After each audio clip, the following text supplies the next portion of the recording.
Shalom Bapak Ibu Saudara yang dikasihi Tuhan. Ya puji Tuhan. Saudara, sore hari ini tidak terlihat suami saya ada di tengah-tengah kita karena satu staf. Thank you Will. Thank you. Salah satu staf saya harus pulang ke Indonesia karena mamanya kena stroke. Jadi suami saya harus kerja gantiin. Dan makanya ini hari yang spesial bagi saya karena saya dijemput sama Bapak dan Ibu Gembala. Ngerepotin sih ya. Mestinya beliau harus istirahat tapi harus jemput saya. Tapi nanti suami saya jemput saya pulangnya. Gitu ya saudara. Pujiannya dipilihnya memang rada syahdu sih ya. Jadi tambah kelihatan syahdu. Karena kita kenal ya walaupun tidak lama tahu Erik, tahu Koni ya.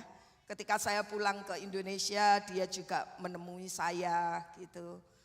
Dan ya walaupun tidak ketemu sama Eriknya gitu. Tapi perjumpaan itu memang tidak terlalu lama tapi itu cukup mengingatkan kepada saya secara pribadi. Jadi ketika saya dengar itu ya dasarnya saya ini juga gampang nangis. Jadi dengarkan begini ini ya sudah kebawa nangis kayak Linda sama Debbie begitu.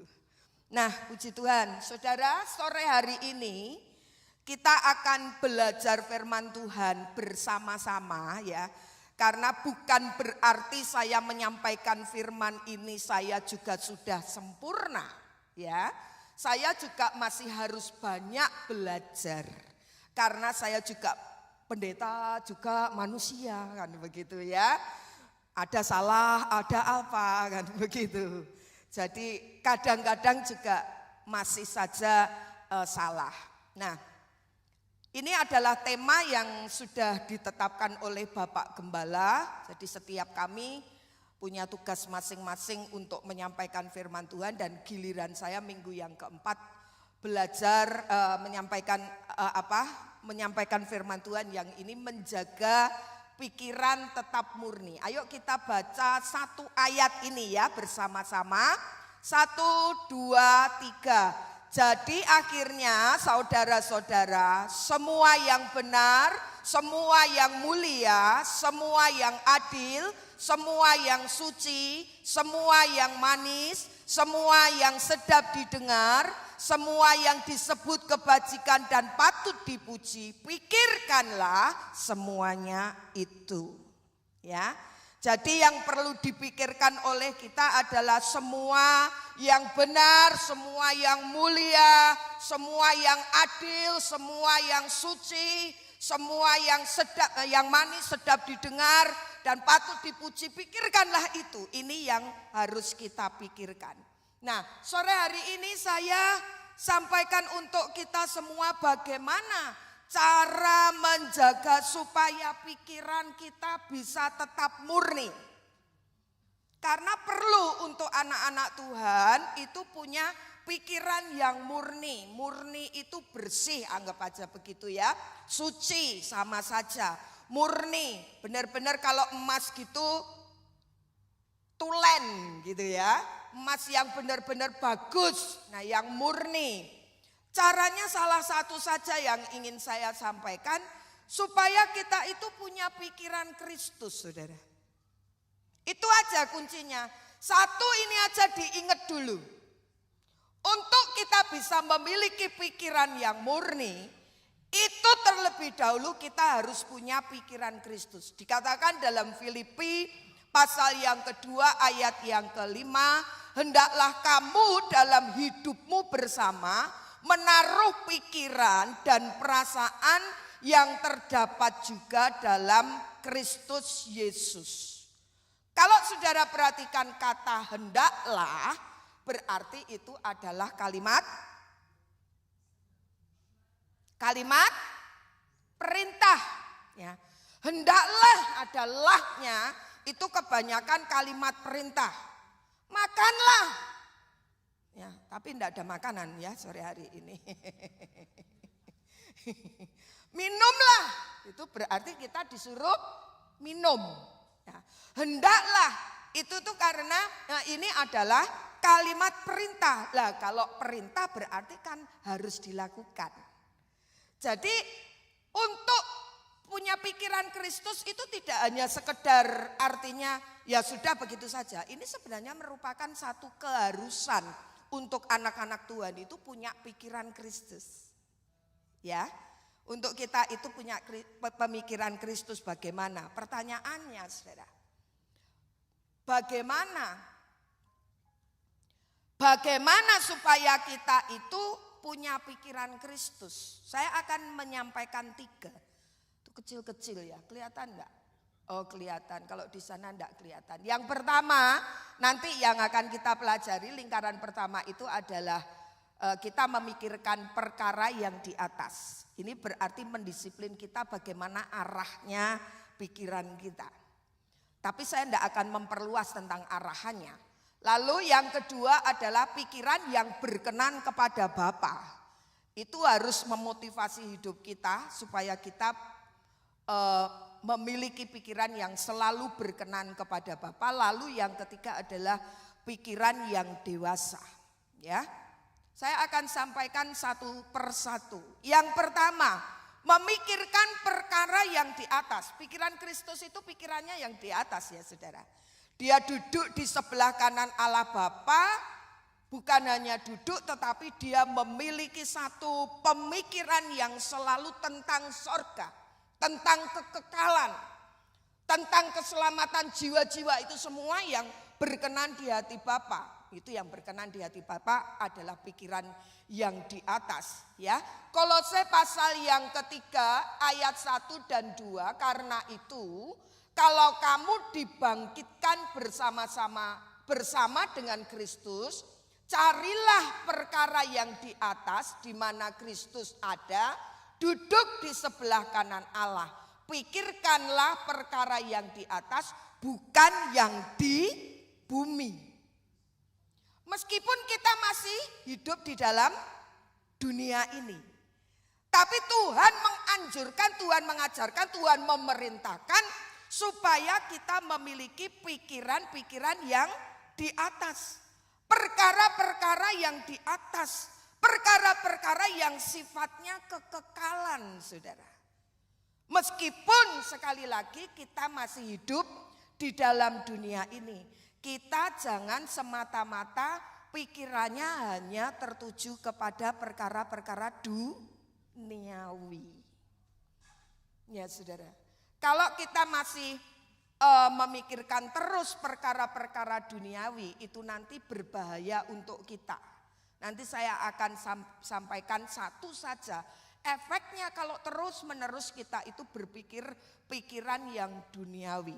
Di dalam Injil Lukas pasal yang ke-21 ayat yang ke-34,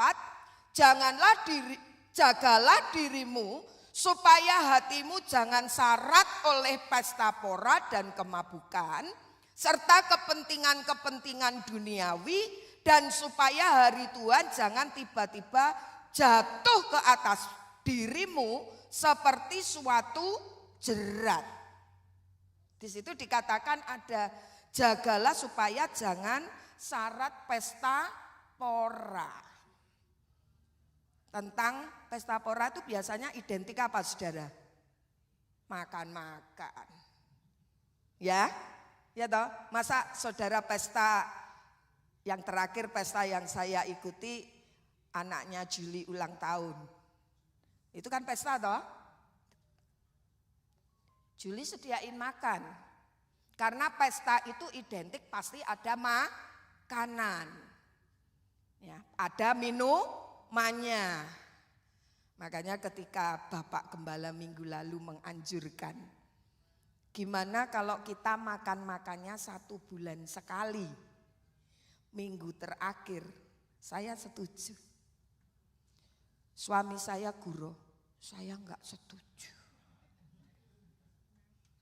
Gitu saudara. Saya enggak setuju. Kalau saya setuju. Lalu teriak Lani dari belakang. Nanti kalau ada yang datang cuma minggu keempat bagaimana? Bertobatlah kamu sebab kerajaan sorga sudah dekat. Ya, saudara, hati-hati. Saya sangat setuju, ya. Jadi kita tuh pikirannya enggak hanya datang mungkin nanti kira-kira ada makanan apa ya sih. Saya enggak tahu, mudah-mudahan jangan ada satu jemaat pun yang berpikir datang ke gereja itu berpikir nanti ada makanan apa. Jatuh, ini berbahaya. Saya katakan kepada suami saya, kalau makan di sana, ingat di belakang kita itu masih banyak yang nunggu. Jadi kalau ngambil, nggak usah banyak-banyak. Saya tuh tahu loh, suami saya tuh makannya banyak. Mungkin karena dia tinggi jadi tempat makanan itu panjang. Ya, kesempatan mumpung dia ndak ada. Ya makannya banyak, tapi ndak jadi daging, mungkin di dalamnya ada naganya. Ndak ada cacing tapi naga. Saya selalu pesen, jangan ngambil, mungkin dia tuh senang bakso, senang daging. Aslinya dia itu pemakan daging. Jadi kalau lihat daging gitu kayaknya dia maunya ngambil banyak. Saya sudah gini, jangan ngambil banyak-banyak. Karena yang di belakang kita itu masih banyak yang antri. Makanya saya setuju banget kalau cuma satu kali. Lah kalau satu kali begini nih sekalian bawanya yang banyak. Itu maksud saya itu seperti ini, jadi sekalian ngomong. Ndak, saya gurau. Ya. Jadi saudara, saya sudah pesan sama suami saya. Nanti kalau kurang makan lagi di rumah. Saya bersyukur sekali terlahir dari seorang ibu yang punya aturan makan itu rada strict ya. Kalau makan ndak boleh bunyi. Kalau makan tidak boleh seperti ini. Itu saudara menguntungkan saya karena saya orang desa. Tapi bisa dibawa ke atas berkumpul dengan pendeta-pendeta penggede-penggede GBI. Sehingga saya tidak malu-maluin Bu Lili.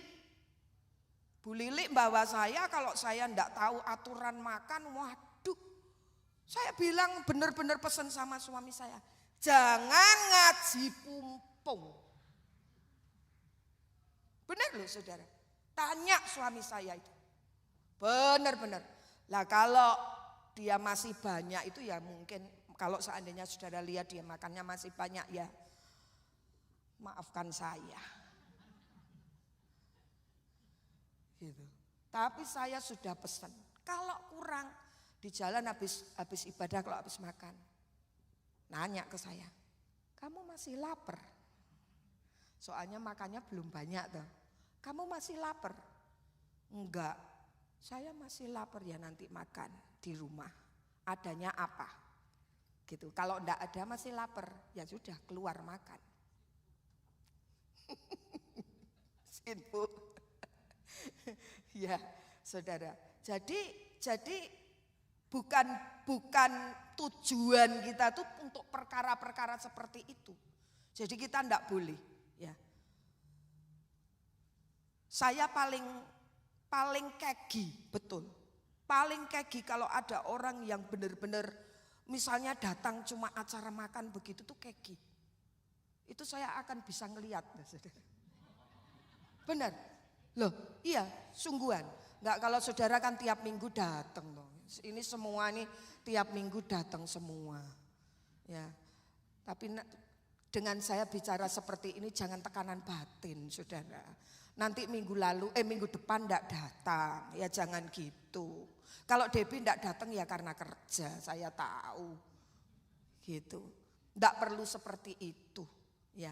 Tapi itu kita mesti ngerti bahwa tujuan kita itu bukan untuk hal-hal yang seperti itu. Ya. Ada makan, oke. Dan kita mesti tahu aturan. Kalau enggak ada ya enggak apa-apa. Enggak kok kesana terus apa ini? Gitu. Ya saudara. Karena tujuan kita datang kepada Tuhan makan makanan rohani. Itu yang harus kita lakukan ya. Hati-hati jangan syarat dengan pesta pora dan kemabukan. Jangan mabuk-mabuk. Enggak tahu ada enggak toh jemaat di sini yang masih suka mabuk? Minum sampai mabuk ada tuh? Enggak ada ya? Oh, enggak ada yang ngaku. Ya, sebentar lagi datang winter. Alasannya, ini kan sebentar lagi winter, minum ya enggak apa-apa. Ya enggak apa-apa. Minum enggak apa-apa, tapi ya tahu diri jangan sampai mabuk. Kan begitu ya. Jangan sampai mabuk. Nah, kalau hidup kita itu penuh dengan perkara-perkara duniawi itu, lama-lama itu kita akan menjadi kehilangan kasih akan Bapa, saudara. Pikiran kita selalu tertuju kepada perkara-perkara yang duniawi. Kerja harus sebanyak-banyaknya misalnya saja. Ya, berkali-kali saya bilang ini minta maaf. Ya, karena mungkin saya backgroundnya adalah melayani, jadi pemikiran saya itu saya selalu indoktrinasi kepada suami saya. Apakah Tuhan itu tidak bisa mengganti hari ini, besok diberkati? Usahakan minggu itu harus pergi ke gereja. Dulu enggak ke gereja saudara karena buka toko itu gitu loh. Makanya saya bilang ke dia, apa Tuhan enggak bisa ganti? Kalau kamu ke gereja itu, sehingga mungkin tidak ada hadirmu di toko, tidak banyak customer beli. Apa Tuhan enggak bisa ganti nanti Senin diberkati? Bisa. Jadi tinggal kita itu arah pemikiran kita, rohani kita itu kemana? Kalau kita katakan kepada diri kita secara pribadi, kamu harus ke gereja, kamu harus setia, kamu harus beribadah. Itu yang terus kita perdengarkan di dalam telinga kita sehingga pikiran kita bisa mengerti dan menangkap. Maka kita akan tidak terlalu sulit untuk kita setia datang kepada Tuhan. Efek kesetiaan itu besar saudara. Berapa tahun saya melayani itu ada efek yang saya nikmati. Jadi janganlah kita tidak setia. Ini jadi bicara tentang setia tidak setia. Tapi itu perkara yang di atas loh saudara. Termasuk pikiran di atas. Kalau kita memikirkan perkara duniawi, janganlah kamu mengasihi dunia. Kalau pikiran kita selalu tertuju ke duniawi ini, maka ya kita jadi mengasihi dunia dan apa yang ada di dalamnya. Jika orang mengasihi dunia, maka kasih akan Bapa tidak ada dalam orang itu. Cilaka loh saudara. Kalau kasih akan Bapa tidak ada di dalam kehidupan kita, itu berbahaya. Dan akibatnya apa saudara, ini yang saya katakan tadi, kesudahan mereka ialah kebinasaan. Tuhan mereka ialah perut mereka. Loh ini yang benar toh, yang senang pesta pora itu ya hubungannya sama perut, mau ngenyangkan perut saja. Kemuliaan mereka ialah aib mereka, pikiran mereka semata-mata tertuju kepada pikiran perkara duniawi. Jadi kesudahan mereka adalah kebinasaan. Binasa saudara. Kalau kita memikirkan perkara-perkara di atas, di bawah, di bumi, akibatnya kita akan menjadi binasa. Jadi mending kita mulai berpikir yang di atas, yang bersifat kekekalan. Satu contoh yang ingin saya berikan kepada saudara. Ini tentang seorang muda yang kaya. Kata Yesus kepadanya, jikalau engkau hendak sempurna, pergilah jualah segala milikmu dan berikanlah itu kepada orang-orang miskin, maka engkau akan beroleh harta di sorga. Kemudian datanglah kemari dan ikutlah aku. Ketika orang muda itu mendengar perkataan itu, pergilah ia dengan sedih sebab hartanya banyak hartanya. Saudara, dari contoh yang saya berikan ini sebenarnya memang tidak gampang. Ya. Tidak gampang kalau tidak memikirkan harta duniawi ini, perkara yang duniawi ini enggak gampang. Dia nanya-nanya sendiri ke Tuhan, dijawab sama Tuhan, jawabannya Tuhan seperti itu, kaget dia. Ternyata suruh jual harta terus dibagikan ke orang lain, ke orang miskin. Dia sedih, saudara. Ternyata enggak gampang loh. Untuk tidak memikirkan harta kekayaan yang ada di dalam dunia ini. Tidak gampang. Saya percaya bahwa siapa tahu Tuhan hanya menguji. Tuhan kan enggak mau kita kere loh. Ya. Prinsipnya kan itu aja. Prinsipnya apa? Kita ngikut Tuhan memang pasti akan diberkati Tuhan. Asalkan sungguh-sungguh kan gitu ya. Kita pasti akan diberkati oleh Tuhan. Dan Tuhan tidak menjadikan kita sebagai anak-anak Tuhan yang miskin. Amin. Makanya saya membaca seperti ini tuh saya cuma berpikir sebenarnya mungkin Tuhan itu hanya mau ngetes si anak muda ini saja. Masa ya semua hartanya mau disuruh jual terus bagikan ke orang miskin. Siapa tahu itu hanya perumpamaan aja yang disampaikan kepada anak muda ini. Enggak mungkin lah udah diberkati kok rasanya kok terus diambil lagi ya, meskipun Ayub itu bakal dikembalikan lagi. Nah mungkin juga akan bisa demikian. Kalau dijual terus dibagikan ke orang miskin, Tuhan berkuasa enggak mengembalikan 100 kali lipat?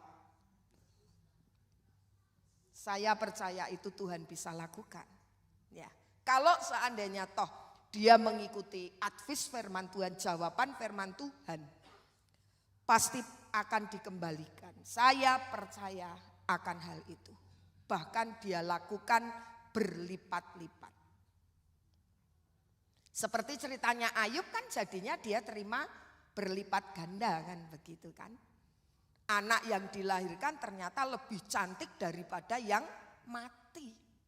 Loh, luar biasa toh. Nah, mari saudara kita bersama-sama belajar. Kalau kita mau memiliki pikiran yang semakin murni, miliki pikiran Kristus, mulai mendisiplin area pikiran kita ini arahannya kepada perkara-perkara yang di atas. Itu kan tergantung kitanya aja. Ya toh? Kalau mikirkan perkara yang di atas, maka terjadilah yang mulia untuk kita.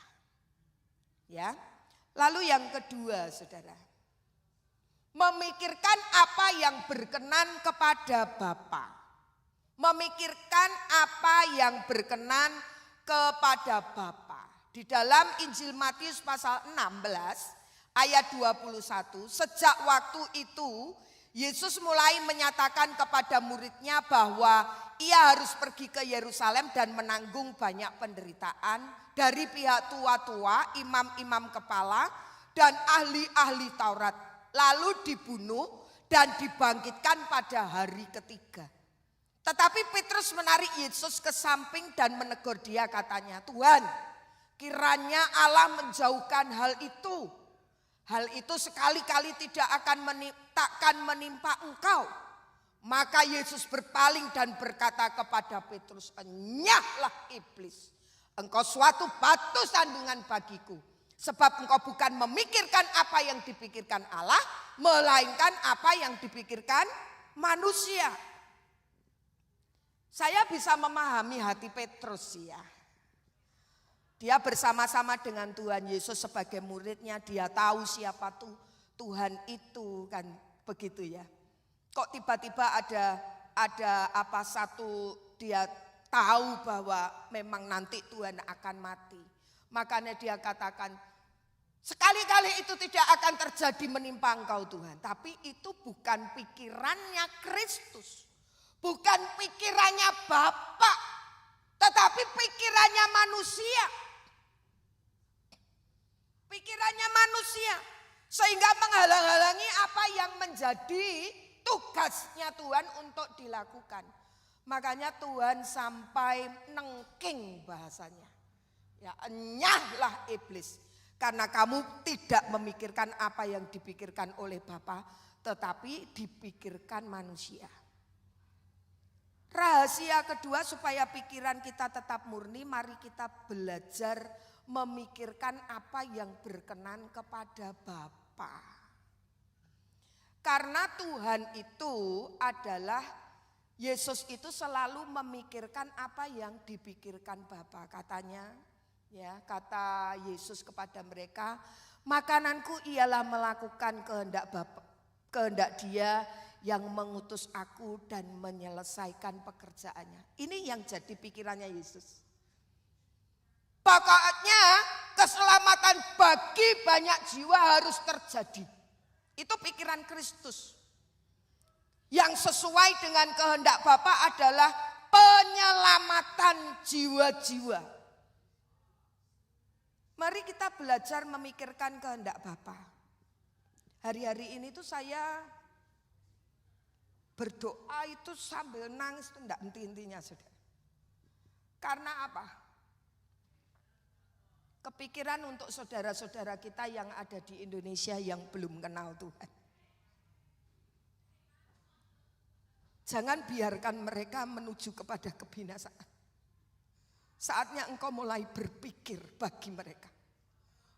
Bawa, naikkan dalam doa untuk saudara-saudara kita yang belum mengenal Tuhan. Ada saudara? Ada saudaranya yang di Indonesia atau di mana yang belum kenal Tuhan? Ada kan? Ya, saatnya untuk kita belajar berpikir apa yang berkenan kepada Bapa. Pikirkanlah, oh saudaraku yang ini belum percaya kepada Tuhan. Doakan. Kalau belum menjadi pergumulan doa saudara, ayo doakan. Kesian loh saudara. Dan ini adalah pikiran yang sesuai dengan kehendak Bapa. Karena Yesus memikirkan yang seperti itu. Makananku ialah melakukan kehendak Bapa. Bisa nyanyi ini. Makananku ialah menyelesaikan pekerjaannya. Tidak pernah nyanyi ini ya? Saudara belum lahir kalau gitu. Iya, saudara. Itu yang dipikirkan oleh Tuhan Yesus. Jadi kita sekarang ini sudah harus berpikir memotivasi kita, ya, memotivasi diri kita sendiri, ya, tentang orang-orang yang belum bertobat. Mari kita pikirkan mereka dan kita bawa di dalam doa. Saya percaya suatu saat nanti yang kita doakan pasti akan kenal Tuhan. Mumpung Tuhan Yesus belum datang. Ya, mumpung Tuhan Yesus belum datang. Saudara enak yang di sini duduk sudah mengenal Tuhan. Tapi bagaimana dengan yang lain saudara kita yang belum percaya? Ya. Jadi saatnya saya itu berdoa untuk kakak saya sendiri itu sejak tahun saya mengerti arti benar-benar pergumulan untuk jiwa. Itu dari tahun 1985 saya lulus SMA. Saya mulai doakan. Karena enggak ke gereja. KTP-nya aja Kristen. Tapi enggak percaya Tuhan. Akhirnya terus lama dia dapat anak Tuhan dan akhirnya mengikut Tuhan sampai sekarang. Jadi artinya sekalipun sekian waktu lamanya, ya, tidak ada doa yang sia-sia. Jadi mari kita mulai belajar berpikir yang sesuai dengan kehendak Tuhan. Antara lain itu masih banyak, ya, masih banyak yang bisa kita pikirkan yang sesuai dengan kehendak Tuhan. Sekarang yang 3. Miliki pikiran yang dewasa. Di dalam 1 Korintus pasal yang ke-14 ayat yang ke-20 dikatakan demikian. Saudara-saudara, janganlah sama seperti anak-anak dalam pemikiranmu. Jadilah orang dewasa dalam kejahatan, jadilah anak-anak dalam kejahatan, tetapi orang dewasa dalam pemikiranmu. Kalau masih anak-anak, pikirannya itu masih pikiran anak-anak. Gampang ngambek, ya dah. Enggak disapa ngambek. Nah itu pikiran anak-anak. Ya anak-anak itu seperti itu. Makanya ya saudara ya, bergereja begini ini benar-benar besi menajamkan besi, manusia menajamkan sesamanya. Ya, makanya saya itu belajar betul, saya tuh pesen sama suami saya. Suami saya itu saya menilainya baik, cuma kadang-kadang ya mesti ya ada yang perlu dihimbau. Contohnya saja saudara sudah ngerti, kalau salaman lihat matanya. Jangan halo shalom. Orangnya di sini kita lihat ke sana. Yang sini sakit hati kita nggak ngerti. Lah tapi kalau anak-anak itu seperti itu. Pikiran anak-anak itu yang belum dewasa itu. Ya, masih terpengaruh dengan dipengaruhi oleh emosi. Begitu ya saudara. Ya kapan hari itu katanya dibicarakan di bawah ya. Jadi kalau salaman itu mesti dilihat. Gitu. Loh ini benar loh saudara. Apalagi jadi bapak ibu gembala, wah sulit. Makanya saya dianjurkan, didorong untuk buka gereja gitu ya. Jadi gembala katanya suami saya, buka gereja gampang, pakai linggis ya, maling itu namanya. Buka gereja gampang, saya maksudnya disuruh jadi gembala sama teman-teman. Itu bukan panggilan saya. Saya tahu siapa diri saya. Jadi kalau orang bekerja tahu dirinya di mana, itu akan lebih baik. Jadi gembala itu enggak gampang saudara. Makanya perlu kita doakan. Ya. Misalnya saja ibu gembala nyalami sampai enggak dilihat, minggu bisa diomong. Yoki nyalamin aku enggak dilihat. Sudah waktunya untuk kita punya pikiran dewasa. Ya. Pikiran yang tidak dipengaruhi oleh emosi. Nah, saudara, hanya pikiran yang dewasa saja yang bisa memikirkan seperti kata-kata dalam Filipi pasal 4 ayat yang ke-8 pembuka tadi. Pikirkanlah yang benar, pikirkanlah yang adil, yang mulia, yang adil, yang suci, yang manis, yang sedap didengar. Dan semua yang disebut kebajikan, pikirkanlah itu. Hanya pikiran dewasa yang bisa memikirkan yang benar saja. Kalau kekristenan kita belum dewasa, kita masih mau senang mikirkan yang kotor-kotor karena rohani kita tidak nyampe. Ya. Kalau hanya pikiran dewasa yang mau, oh ya aku mau mulai hidup benar, makanya aku tidak mau mikirkan yang tidak benar. Jadi ayo kita pikirkan yang benar. Pikirkan yang benar itu ya saudara tahu toh. Contohnya kan banyak misalnya ya. Pikirkan yang benar, yang ringan sajalah. Misalnya saja tidak berbicara tentang kejelekan orang lain. Itu benar. Ya. Tidak usah berpikir yang seperti itu. Yang mulia, bernilai tinggi dan terhormat. Bernilai tinggi dan terhormat, pikiran yang mulia. Mikir bagaimana ya menyenangkan hati orang tua ya. Saya tuh pernah berpikir seperti ini ya saudara. Lihat orang-orang tua yang akhirnya hidup di panti jompo. Saya tidak mengerti nanti akhir hidup saya itu bagaimana. Tapi saya tahu satu perkara bahwa Tuhan memelihara saya sampai pada masa tua.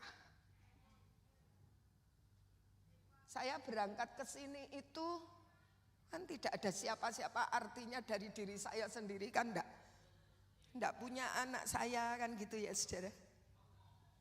Itu secara manusia itu ya saya berpikir loh, nanti kalau tua saya sama siapa? Itu kadang-kadang ya menggoda pikiran loh ya. Tapi saya tahu bahwa Tuhan itu mengatur hidup kita sempurna. Amin. Saya tadi kesaksian pada waktu dijemput sama Bapak Ibu Gembala, saya kesaksian. Garis hidup saya itu luar biasa ditata oleh Tuhan. Sampai dibersihkan, artinya dibersihkan itu dipersiapkan juga. Karena saya pernah menyakiti hati seseorang itu, saya putus ya, bukan dia yang memutus saya yang memutus. Karena berdasarkan dendam. Jangan pikir saya enggak pernah punya dendam, pernah. Itu dulu, ya saudara, saya kesaksian. Dibersihkan terlebih dahulu. Setelah itu baru dipersiapkan, makanya Bapak Gembala tadi bilang, makanya ya menurut Buatin kan waktunya telat, terlambat, tapi tidak ada yang terlambat. Semuanya itu sesuai kehendaknya, diatur oleh Tuhan.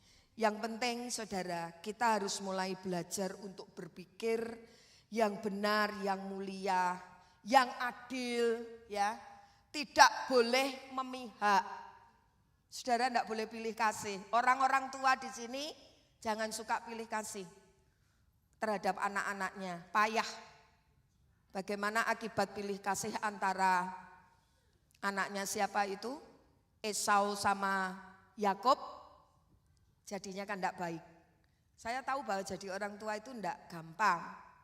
Tapi ketika kita dengar ini, ayo jangan pilih kasih. Oh anakku yang nomor satu yang harus aku kasih, jangan sampai itu terjadi. Ya, belajar untuk bersikap adil, yang suci. Ya bersih, murni di hadapan Tuhan. Lalu yang manis, yang menyenangkan, ya penuh kebaikan. Yang itu yang harus kita pikirkan. Yang sedap didengar. Ini yang sedap didengar itu hubungannya pasti sama orang lain. Kasih semangat kepada orang lain. Ya. Lalu yang disebut sebagai kebajikan.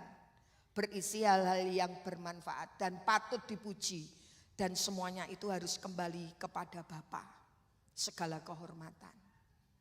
Saudara, saya tahu bahwa mendisiplin pikiran itu tidak gampang. Tetapi kita punya Tuhan yang mempermudah segala-galanya. Asalkan kita mau, itu kita akan pasti bisa. Asalkan kita mau. Karena di dalam Tuhan tidak ada yang sulit, Tuhan pasti memberikan kemampuan. Ayo kita belajar memikirkan yang benar, memikirkan yang mulia, memikirkan yang adil, memikirkan yang suci, memikirkan yang manis, sedap didengar, yang disebut kebajikan dan patut dipuji. Mari kita pikirkan itu. Tuhan memberkati saudara semuanya.